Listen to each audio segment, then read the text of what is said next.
If you're new to Texas and considering relocating to Fort Worth, let me tell you about my experience of living here for over a decade.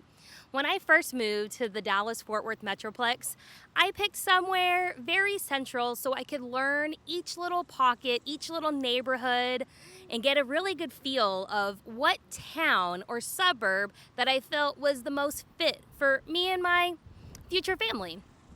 So I would spend time on the weekends kind of getting a feel for what the shopping was like in, let's say, Grapevine or Grand Prairie, even Mansfield, to determine what suburb and what schools and what shopping and amenities and recreation were in each of these little towns. So I would spend some time whether walking trails.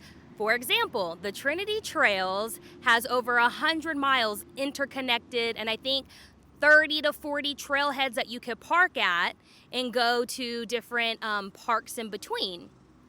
So I would just kind of get a feel of driving through different suburbs and neighborhoods of, can I see myself here? What kind of grocery stores nearby?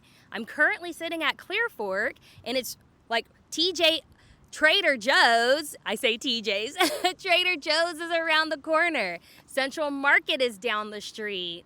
Whole Foods is down the street. So certain grocery stores or boutique grocery stores that I like to visit, and even Sprouts is really nearby.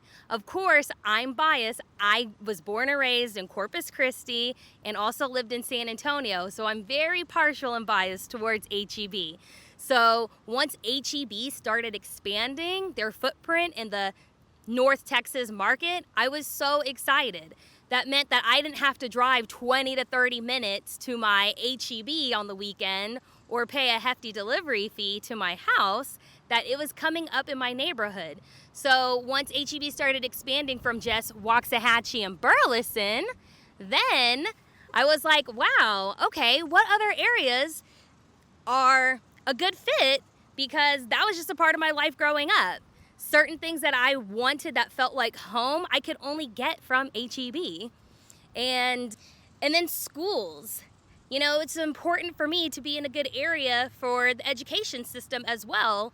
I have a son, and, education is an investment. And I didn't want to have to rely on putting my child into a private school.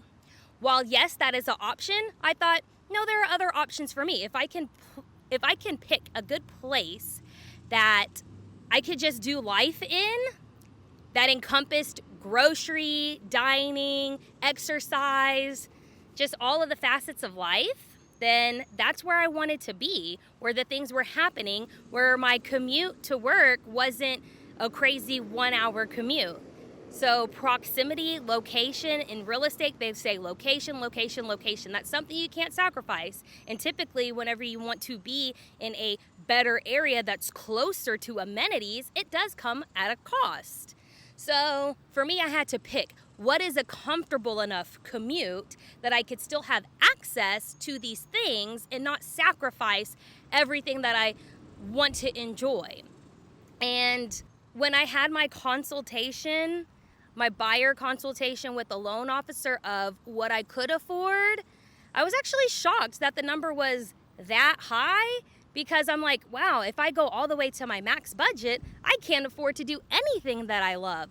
So I hardly ever recommend going to the max of what your pre-approval says, because it may eat into doing life and giving up certain things to be what they say, house poor. That wasn't a thing for me. I still wanted to go on vacations and travel and eat out and go shopping. So for me, I didn't want to sacrifice that part of my budget to have a better house, in a sense, or a more expensive house, I should say. I wanted to pick a house that gave me flexibility and options. So if anything that I mentioned resonates with you of, hey, I want to be in an area that's great, that has amenities, that's fit for my lifestyle, let's have a conversation. I'm Camille Washington with the Dials Property Group with Real Broker, and I would love to connect. 817-405-9820.